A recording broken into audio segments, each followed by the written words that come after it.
Hi guys, welcome to Taylor Talks Trades. In today's episode, we've got Andrew Johnstone, the award-winning business owner from Loft Boarding Scotland. We're talking about values, company culture and personal development. I hope you enjoy. Thanks for coming on, Andrew. Nice to meet you. And I'll start where I always start. How did you get into the trade? So probably a slightly different route from some of your usual guests. I never started on the tools as such, so engineering's my background, oil and gas specifically. So found myself in a job I wasn't really enjoying. I was looking for something else. I've always been hands-on, sort of DIY and whatnot.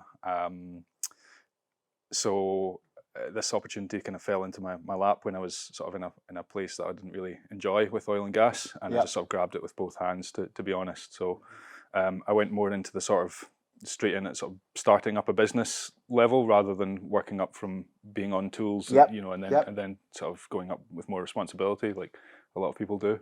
So you started in the oil and gas industry. Was this, you left school and then went straight into that? Or that's right, yeah, we can go way back if you like. I'll keep it short.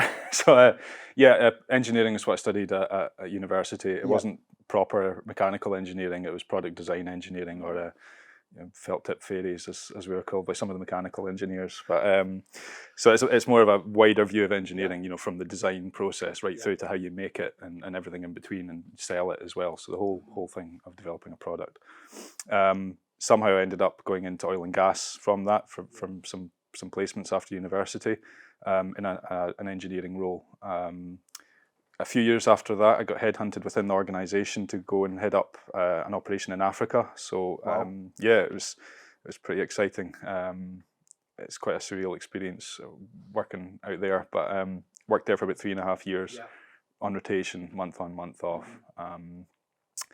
After that, there was a sort of recession with oil and gas, which meant that sort of expensive expats could no longer be supported by the oil and gas companies. So that sort of wound down, and I kind of got pushed into a position in back home that kind of didn't really suit my strengths, and I wasn't happy and I wasn't performing. So the end was coming in one way or another. So I needed to find something else. And is this where then Loft Boarding Scotland came about? Is that where that idea transitioned from? Exactly. So it just so happened that we'd moved into a new build house ourselves. And I was looking to, all the things you do as you move into a new house, you look at what you can do. And one of the things was the lofts. And, looking around, the only product which I could see which seemed to sort of satisfy my engineering kind of tendencies was this product called Loft Zone. And they're a company based down in England, Eco Answers Limited. So I got speaking to the guy there and sort of trying to do a bit of a deal with him if I could sell it to some neighbours as well and get them involved, and they weren't interested too. So as it happened, we ended up doing a bulk order of this Loft Zone product for myself and about 7 neighbours, I think. And this is before you had started the company? Yeah, no company, just like me doing a bit of DIY and wanting entrepreneur, to... trying to get the best price, because it is a bit dearer than some other things available, but it's different as well. You're getting what you pay for as well. It's a different system altogether. Exactly, it's got the steel sort of beams in it, so it's completely different. But like I say, it was the only thing which gave me that sort of peace of mind, that it was going to be okay in a new build loft, because it has that certificate, the BBA certificate. So I got pretty good price actually from them. I think I got a better price than I'm even getting now, despite the amount of volume I'm doing with them just now. So I'll maybe chin him about that. But yeah, we got speaking, and he said, look, there's an installers network in England. They're doing really well, but there's not really anybody pushing it in Scotland. We've got one guy, Ross Wilson Joiners, who does a little bit of it. But apart from that, it's not really, no one's really doing it that much. So, no one's scale anyway. Exactly, So I saw it for the opportunity that I thought it was. Registered the company on Company's House that day and started building the website, and got my first customers pretty quickly after that. Wow! So that's how it started. Sounds good. And so what's the transition been there then? Is that like you've started that? Where are you? So now I believe you're sort of about 16 staff there or thereabouts. So what's been the journey for starting there? I guess you just yourself. to start with there? You were just alone? Yeah, that's right. And then did you start, where did you start pulling people in and building the team? And the way it started was I wasn't fitting the lofts myself. I had a team of guys, subcontractors, who I knew, socially. They're friends of ours and my wife's. And they're still with us to this day. They're the only subcontracted team that we have. But because they were there from the get-go, they learned the system, and have been great. There's a really strong relationship there. So for the first couple of years, they were the only team installing, and I was doing the sort of running the business aspects, doing the surveys, the sales, and everything. That's chief good. cook and bottle washer. It's good because you've had a big transition for myself, and I know a lot of the guests that we have on. It's like we had to have overcome this battle of getting off the roofs or getting off the tools, whatever it is you've been doing, and then trying to step in to run a business. And there's a lot of guilt and a lot of feelings that comes with that, where you're like, you feel almost like, oh, I shouldn't be doing this. I should actually be on the tools, and is this all right? And so it's quite good in the sense that you actually got the opportunity to just be a businessman right from the get-go. Yeah. So I've maybe sidestepped some of the challenges that someone coming from the tools and working up would have, and some of your other guests Still on plenty the of show. other challenges to deal with. So. Plenty of other challenges, absolutely. But yeah, I've possibly sidestepped some of that. So I still have challenges with my guys, though, saying to them, look, you need to get your feet under the desk a little bit more. You've had your time on the tools. Now your challenge is achieving through others, and managing your teams. So but yeah, it's they're doing well with it. Yep. And then so how did you start to build the team out, and where did the foundation start as such? I know from having spoken to you briefly that company culture and values, did that come from your corporate background and you brought that across, or what was your initial thinking to sort of? Well, it wasn't immediately obvious that we needed anything like sort of core values, because it's the kind of thing that you can just push to one side.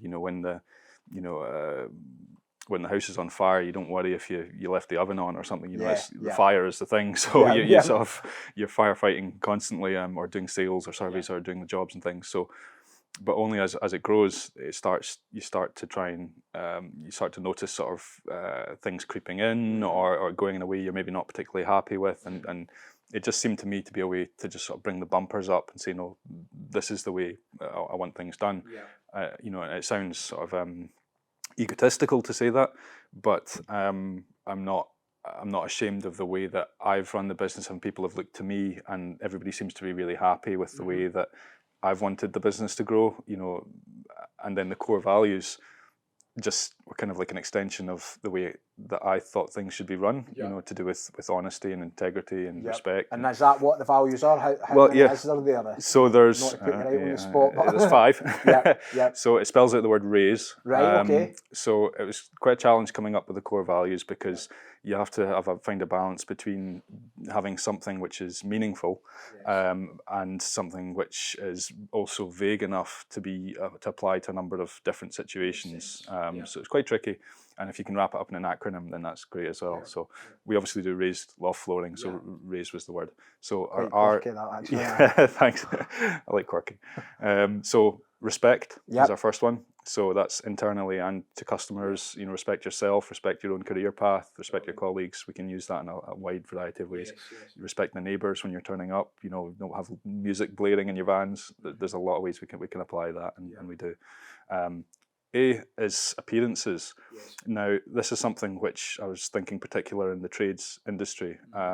Trades businesses get a bad rap a lot of the time. It's bum cracks and fag ends and everything that goes with it. Turning up with the van that's had more hits than the Beatles and that's stuff. Exactly. Yeah. You know the drill. And all of that, You know the drill. So we've been keen from the start to be, well presented, speak well to the customer, and just so appearances is more than are we doing the right thing, but it's how does it look as well. Yeah. So even if we're uniforms, I see in the orange. I've seen all your vans about orange vans. It's like so there's a brand building there, and that's absolutely what appearance is. Absolutely, and it's one of the things that I've seen as a bit of a low bar, where if the industry in general isn't doing this particularly well, then it's an easy win to sort of separate ourselves. I would agree. We've done similar with our own brand, and it's like just even right from the beginning, it was like have the Vans sign written, make sure the guys are in matching uniforms, you know, the banners go up on the scaffolding and all stuff like that. It is easy wins. It actually is. A lot of people, I've noticed that with Taylor Roofs. It's quite consistent. A lot of people don't think about that side of it, whereas to me it's like everything starts for there, and it probably, I wouldn't say it's probably brand is one of your company values, but building that brand has been a kind of overarching theme of what we've done, so it ties in. But anyway, back to your next value. No, I've definitely seen similarities in the way you've gone about that. It looks very professional. So that was appearances. Our I is integrity. So that's being and doing and saying things even when the customer's not looking or listening. It's we're never going to get found out for something because we are sort of honest about everything that we do, and we do things the right way.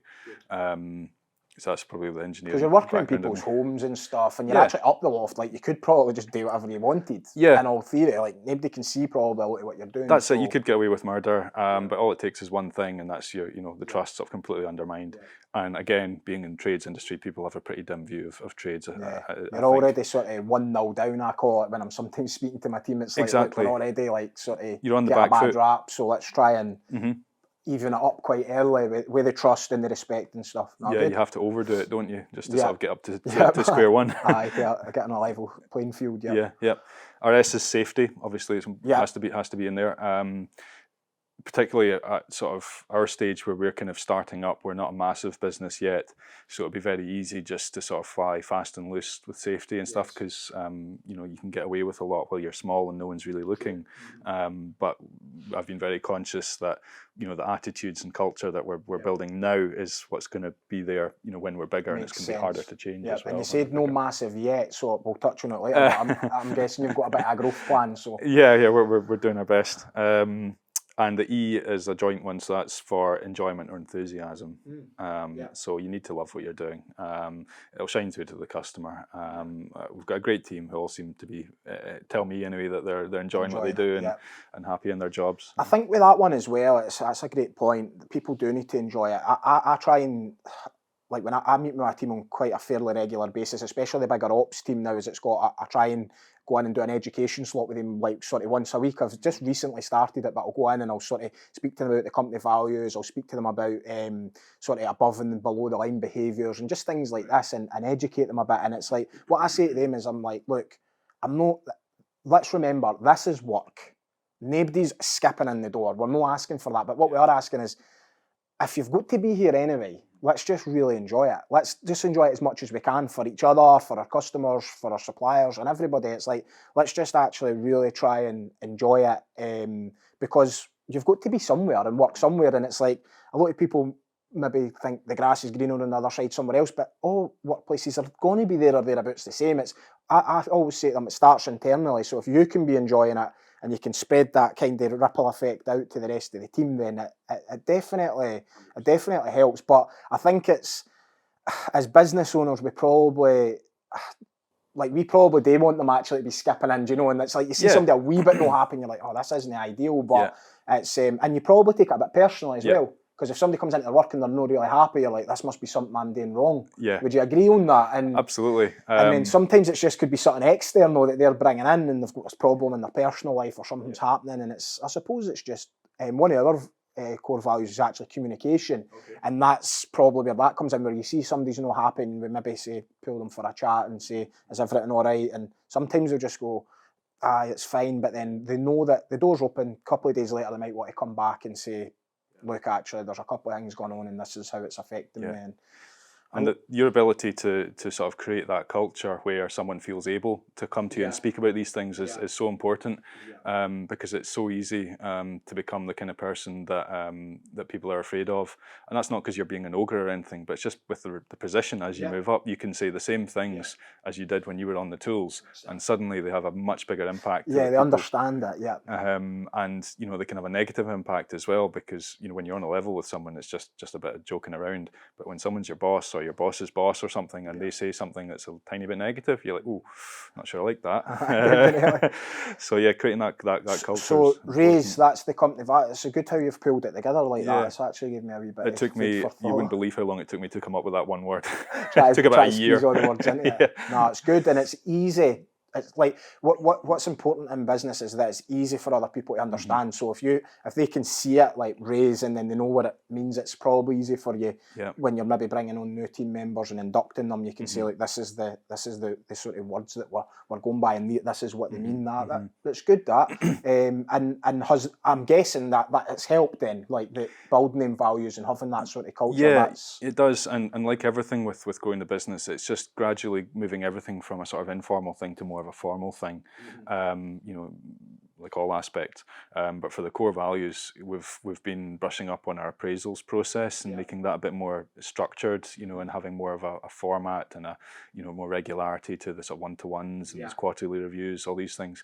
And the core values are actually being brought into that, so that how you giving examples of how you demonstrated those core values over the past year actually it impacts on how on your We've got similar as well. I'll show you it. We'll probably be having a few discussions off the back of this, but I'll certainly show you what we've got. But it's in the appraisals, there's basically a section that's got the values, and it's like, where did you align on that? And that's what you've got to do, is you've got to bring the values in to be like the everyday language. We had, like previous guests we've had on as well that's maybe spoke about values. They've said it can't just be words on a wall or the side of a van or something. It's got to actually then be broken down into different segments to what this actually means to us as this is how we're running the business.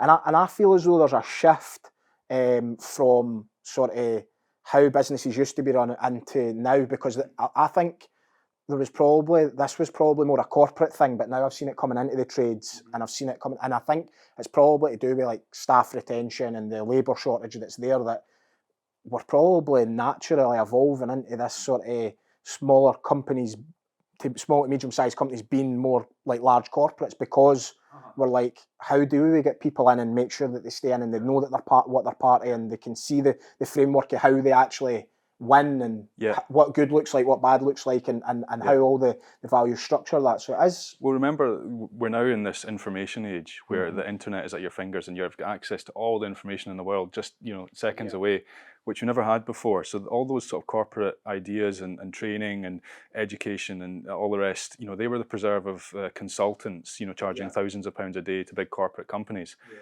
Now you or I can go buy a book or go get something on our Kindle or whatever about how important cultural behaviour is. It's just so available now.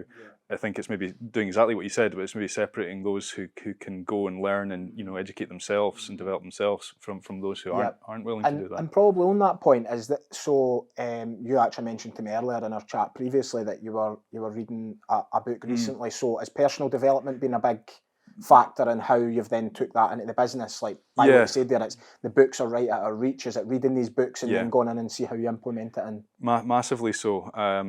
So just things like the Jim Collins books, Good to Great, Great by Choice. I found them to be really good, and I've kind of put them on a bit of a pedestal as as these sort of seem to hold the key for some whatever problem I'm facing. I've read that book, and it was probably like 5 years ago, and I never took it in right, and I've kind of went back to it a couple of times, and it wasn't the easiest read for me, but like I think I listened to it as well, and I took the kind of key lessons that I could out of it at the time. But I think that's the thing with books as well. I was having this conversation with someone the other day that I'm probably going to create a wall with all my favourite books with like the 5 top lessons of it that I can just look at every day, because I find that like how easy it is to read a book and then kind of live by it almost and start putting it in your business, and then 2 years go by and you've not read it and you forget, and then it's like it's away again. So it's also where you are now is different to where you were before, so you'll take different things from it now.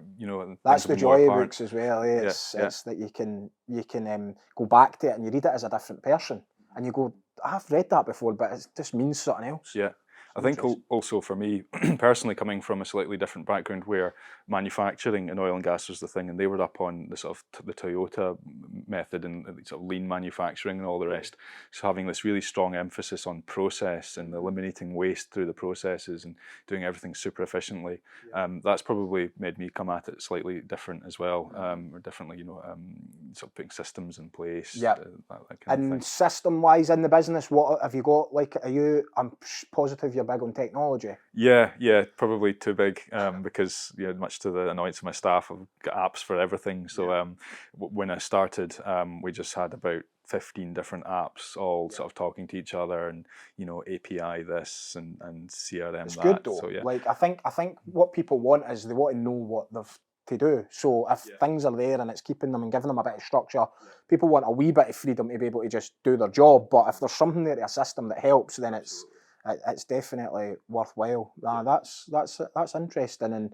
And as so in terms of the culture and the values, like that sounds great. What's the sort of challenges been with it then? What happens when somebody's no aligning with the values, or it's no happening?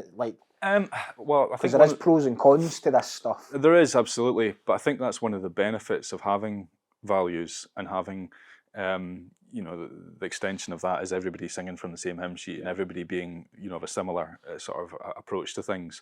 It means that when somebody doesn't fit, they automatically kind of stand out. It stands out, yeah. And that was one of the big sort of Jim Collins things, was the very first step is to get the right people on the bus. Yes. I don't know if you remember, but then put them in the right seats. And also, exactly, that's the next thing. There you go. You got it. Yeah. But then also getting the wrong people off the bus. Yes. And like we were having a chat about earlier, that if folk are not doing well, or they're not fitting or not gelling with the sort of company ethos, then they're as well moving on, and we're more than happy to help them find a job where they're going to be happier, and not just hating life. It's probably one of them things where it's not a one size fits all. If you're being quite selective about what your company values or how you're going to have the culture, then the good thing about it is that you can use that in your recruitment as well. So you can say, this is what our values are, this is how we kind of do things here, and see if that person aligns early. So as you go through the journey, having the values, it probably almost acts as a tool of saying, like, somebody would maybe see that and be like, I'm not into all this values stuff. What's all this? Fine. And it's not for everybody. So, like, in that instance, it's like, that's okay. Just don't you worry about that then. But I suppose as you're growing it,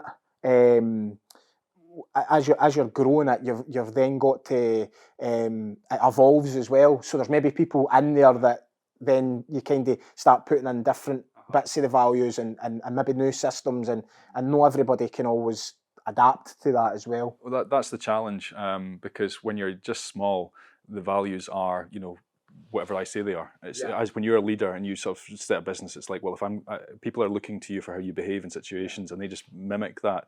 But that's not really sustainable as you grow.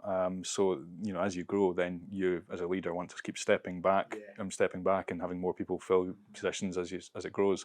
And the only way to do that is by putting up these this guidebook, in the form of values for how to handle certain situations. I had some mentoring a while back, and this was from a lady who had worked in HR, like high level corporate HR mergers, things like this. And this is one of the things that she said that they depended heavily on, like even as a sort of C-level board of executives, they had to go back to their core values to make a decision about, accepting funding or something. And they found that the decision they came to wasn't necessarily the one that they would have thought of initially, but by reflecting on the core values, it was still shaping. It's good when you can do that, and that's it. Everybody needs a bit of guidance, so it's like, how else are you going to do it if you've not got the values and stuff there? You're kind of guessing what good and bad looks like, and what a good and bad decision looks like, and as you said, it becomes much bigger than us as business owners. It becomes, then it does become a culture, and when people's passionate about what the values are, and then what we've noticed is, as I was saying about the weekly kind of meetings that we were doing, I sort of ask the guys like certain questions, and they'll be like, oh well, we said it on this job and we used it here, and then it's like, right, now the values and the sort of phrases that you're using, it's now becoming part of the language, and the guys start off, what I've noticed with the trades guys is they kind of have a joke about it. So they'll maybe be like, oh, that's a below the line behaviour you used there. And it's like, oh, jokey, but then eventually it just kind of, it sinks in, and then before they know it, they're saying it, and it's not really like just because they're like having a laugh, it's just like, this is who we are, and this is how we're operating. And do you find you get folk who try to outdo each other with how well they can take on the values as well? Probably. Like, pick each other up on it, like, oh, that's not in line with this. Probably to an extent, and it is, I would say it's more like a sort of trades banter kind of idea, and that's good because, as you said, one of your values, enjoyment, it's like, it's the same for us. It's like sometimes we feel business life and work in general can get a bit too serious, so it's good to have a bit of fun with it, and it's good to use that banter and that kind of element. I suppose, like, for us, we've got like things like review league tables, so the guys, if they get a review of a customer, they get 1 point, but if they get their name mentioned in the review, which means they've obviously left a bit of impression, they get 2 points. So we run that league table, and it usually runs sort of across 2 months, and then like first, second, third gets prizes. So it's like, that's quite competitive, and you start to see, we'll probably give one of our apprentices, Ben, a wee mention here, because he's been winning it kind of month on month. Oh, good for Ben. So yeah, it's one of these things where I'll probably be saying to him at this week's meeting, can you come up and do a wee speech on success leaves clues? Because it's like, you're obviously doing something because you keep winning it. So it's like, tell the rest of the team what it is that you're doing. And I know what he'll say. He'll be like, well, I'm giving the customer 20 quid. I'm being polite with the customer. I'm introducing myself when I get there. I'm keeping the site tidy. I'm keeping them up to speed with everything. I'm being polite and friendly. And then probably I'll be saying, and at the end, I'm handing them a review for them.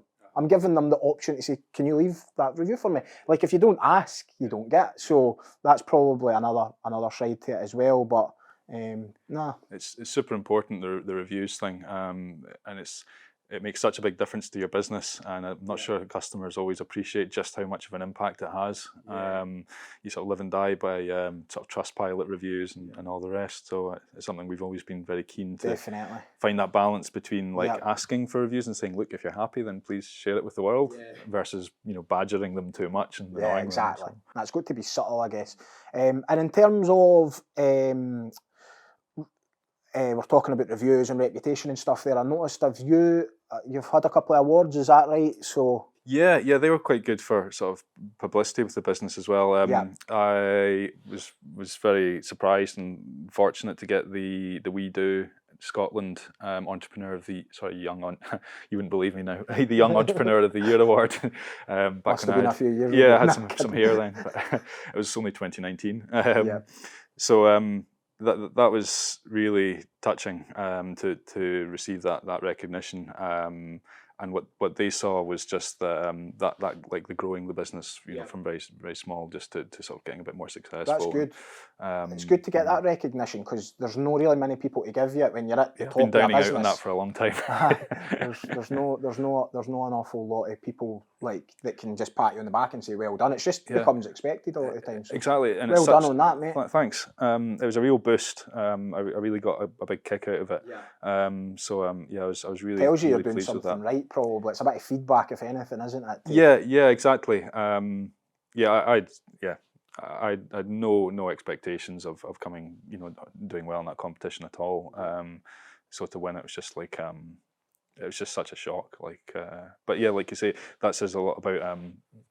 Well, you didn't actually say this, but if you have a sort of maybe a dim view of yourself, or you don't quite have that confidence in what you're doing, and then to have someone externally come forward and say, actually, you're doing well, then it matters a huge deal. It does, because as business owners, that journey up and down can be quite severe. Before we sort of wrap up then, where's the company going then? So you've that's been quite a successful 5 years, I would say. It's the values are there, the culture's there, you've grew the team quite big, the systems are there, you've got the customers on board. What's the next step? Well, we've always been Loft Boarding Scotland, so we've never turned away work from anywhere in Scotland, wherever it is. So the plan is to keep going throughout Scotland. There's a whole load of lofts not being floored, so we're going to try and change that. There's a cost of living crisis at the minute, and if people are looking at expensive house moves to bigger houses because they can't use their existing space, then we want to try and save them of that by letting them stay in the home they're in, use it better, have more space, and there's a huge portion of the market which isn't even considering lofts at the minute, and we want to sort of tap into that and sort of say, look, here's another option, folks. And could you see it going UK wide? Possibly not, and that's not me being sort of small-minded about it. It's just that I wouldn't really want to step on the toes of others who are making nice, successful businesses in England just now. Using that system as well. It may be that we expand into other areas in the future. Scotland's big enough to be fair. Scotland's big enough. So it's just getting out to people and letting them know about it and educating them. And it seems like you're doing a good job with that, with your marketing and stuff. And I'm sure anybody watching the podcast will be able to check out your website and see some of your good videos and how it's all running. So we're doing our best. That's perfect, mate. Well, thanks for coming on, and I wish you every success in the future. Thanks very much. Nice to meet you, Jamie. Cheers.